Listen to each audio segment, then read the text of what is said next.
Yes, everyone, welcome back to the channel. My name is Stephen Howson, and I'm not well. It's not the Rona. I did a test. I think I've just got a cold. Anywho, let's look at how Manchester United beat Norwich City. So they're currently lying last in the Premier League, absolutely rock bottom. Dean Smith has just come in. He went on a pretty decent run before they got absolutely spanked by Spurs. Two wins and two draws prior to that. United haven't lost at Carrow Road since 2012. Dean Smith's come in and he's made Norwich far more difficult proposition, extremely defensive. He's adjusted the formation of the three games a little bit so far. He's gone 4-3-3. He's gone 4-1-4-1. In the last game against Spurs, he played a 3-5-1-1. Considering how badly that failed, I'd be surprised if he goes with a back three again this time around.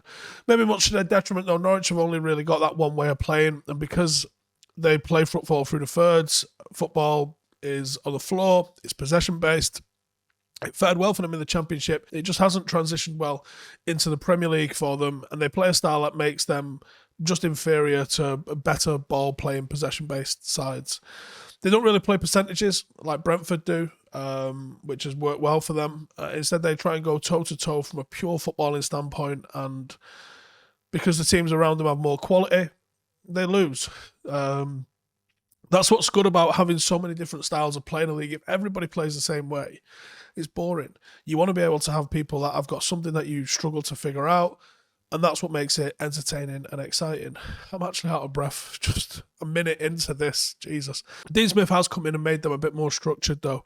A little bit more regimented. They're a bit deeper, and they're making themselves harder to beat and trying to be a bit more lethal on the counter, just like how his Villa side initially was. Norwich 11, I expect them to line up something like the following: Krul, Aarons, Gibson, Hanley, Janulis, Norman, Gilmore, McLean, Cantwell, and Pookie.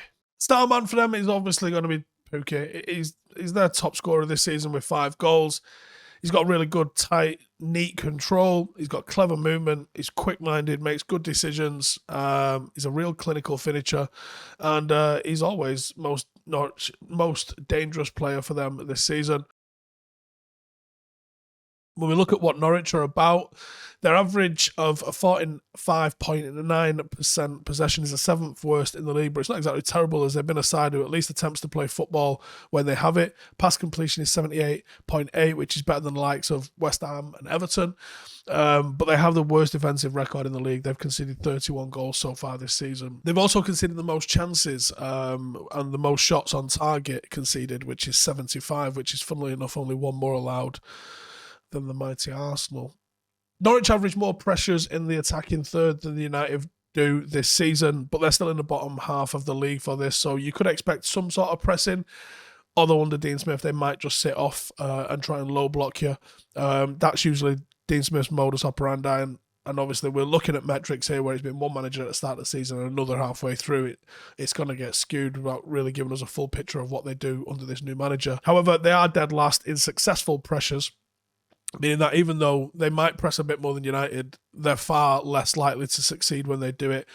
And that means that they get left open, they get exposed, and you can play right the way through them, which results in the absolutely dire defensive record that they've got. So how do you beat them? This is the 11 I'm going to go with. And I think it'll be the 4-2-2. I don't think Ralf's ready to change it just yet. I think that's what he's going to come in and just roll with until it breaks. I think it's going to be De Gea in net, Delot, Varane. I know he's back in training, but I'd throw him in if he's at all available. Maguire and Tellez. It'll be McTominay and Fred as the two deeper midfielders. Sancho and Bruno as the creators / ones asked to go a little wider.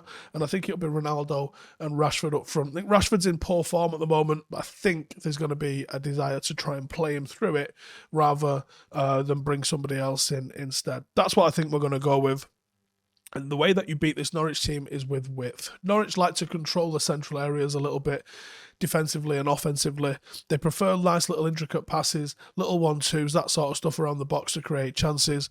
They don't really go wide and blast crosses in themselves, and they kind of invite you to do that the other way. Defensively, they stay narrow and compact, so they leave space wide.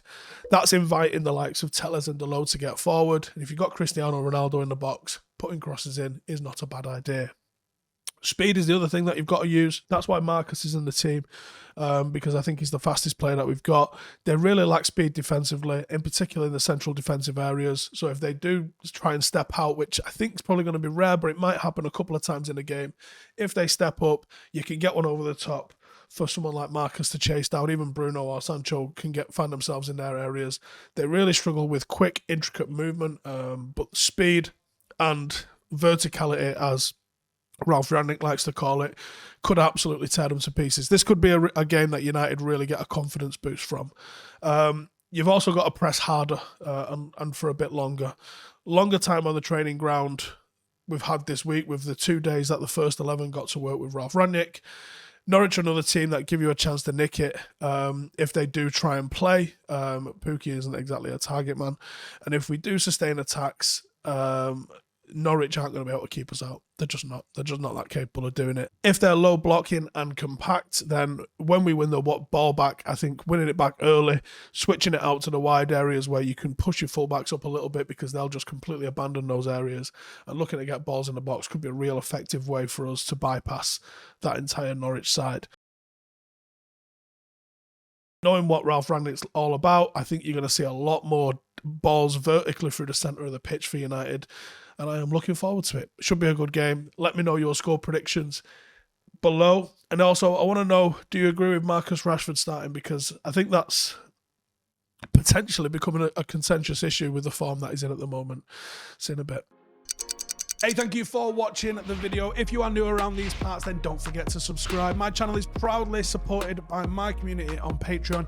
If you'd like to get a little bit of extra content, a Discord group, meetups, five-a-side games, weekly podcasts, behind the scenes, and even an occasional bit of transfer news as and when I get it, then for the price of a pint, you can show your appreciation for the content that we make and get some goodies for doing so as well. Check the link in the description or click the button right here. You'll also find all of my socials here too if you want to follow me on any of those platforms. Nice one.